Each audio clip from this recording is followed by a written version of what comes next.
সবার জন্য বিনামূল্যে প্রাথমিক স্বাস্থ্য সেবা দেয়া সহ নানা সুপারিশ করা হয়েছে এ সংক্রান্ত সংস্কার কমিশনের রিপোর্টে। তবে তা কতটা বাস্তবায়নযোগ্য এ নিয়ে প্রশ্ন তুলেছেন স্বাস্থ্য অধিকার আন্দোলনের আহ্বায়ক অধ্যাপক ডাক্তার রশিদী মাহবুব। আরও জানাচ্ছেন নাজিয়া আফরিন। গত ৫ মে প্রধান উপদেষ্টা ডক্টর মোহাম্মদ ইউনূসের কাছে স্বাস্থ্য খাতের সংস্কারের সুপারিশ প্রতিবেদন হস্তান্তর করেন কমিশনের সদস্যরা। চিকিৎসা ব্যবস্থা বিকেন্দ্রীকরণের উপরও জোর দিয়েছেন তারা। Primary health care will be the constitutional obligation for the government and also the constitutional right for the population. কমিশনের প্রস্তাবগুলো ২০০১-২০১১ সুপারিশের প্রতিফলন। এটি তাত্ত্বিক তথ্য সমৃদ্ধ প্রতিবেদন মন্তব্য করলেন স্বাস্থ্য অধিকার আন্দোলনের আহ্বায়ক ও বাংলাদেশ মেডিকেল অ্যাসোসিয়েশনের সাবেক সভাপতি অধ্যাপক ডাক্তার রশিদী মাহবুব। তারা কিছু প্রিন্সিপাল বলে গেছে, সুতরাং সেই সেন্সে কিন্তু আমি মনে করব যে এটা সংস্কার না হয়ে নীতিমালা হয়েছে। তিনি বলেন, হেলথ সার্ভিস কমিশন ও পাবলিক সার্ভিস কমিশনের মধ্যে সমন্বয় করতে হবে।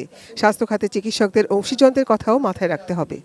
ডাক্তাররা এখানে হচ্ছে লিডার, কিন্তু তার নিচে যে লোকগুলো আছে, টেকনোলজিস্ট ও নার্সেস বা আদার্স আনুষঙ্গিকরা, সে তাদের ব্যাপারেও কিন্তু নাই। নন কমিউনিকেবল ডিজিজের ইজি ম্যানেজমেন্টটা সরকার কিভাবে সলভ করবে সেটা এর মধ্যে নাই। স্বাস্থ্যকর অল টাইম ফ্যামিলি কেক, সব সময় অল টাইম হেলদি লাইফ। সরকারের পাশাপাশি বেসরকারি হাসপাতাল ও মেডিকেল কলেজগুলোর চিকিৎসা সেবা ও প্রশিক্ষণের উপরও নজরদারি প্রয়োজন।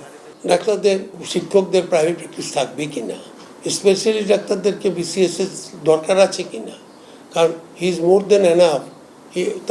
সে তো একটা জায়গায় দাঁড়িয়েছে, শুধু অ্যাডমিনিস্ট্রেশনটা বিসিএস হতে পারে, কিন্তু অন্যগুলো তো বিসিএস, কিন্তু তাই বলে তার সুযোগ সুবিধা বঞ্চিত করা যাবে না। দেশের ওষুধ নীতি সম্পূর্ণই ব্যবসায়ীদের নিয়ন্ত্রণে, সরকারের কোনো নিয়ন্ত্রণ নেই মন্তব্য করে ডাক্তার রশিদ বলেন, সরকারের সক্ষমতা বাড়াতে হবে। ঔষধের ইনগ্রেডিয়েন্টসগুলো তারা কিন্তু ওই কোম্পানি সার্টিফাইড করে।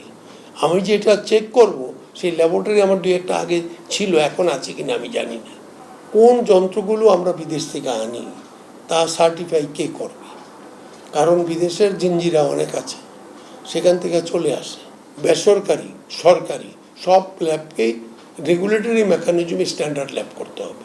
দেশে নারী চিকিৎসকদের সংখ্যা বাড়লেও তাদের কর্মক্ষেত্রে নানা প্রতিবন্ধকতা দূর করার কোনো উদ্যোগ নেই সরকারের।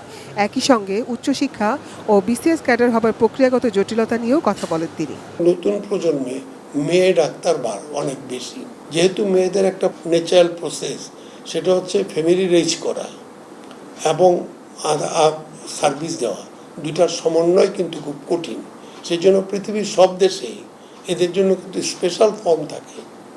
সে যখন দিতে পারবে তখনই তাকে অ্যাডাপ্ট করা হবে। হেলথ স্ট্রাকচারের যে বিসিএস ক্যাডার আছে, সেই বিসিএস ক্যাডার নিয়ে কী করবে?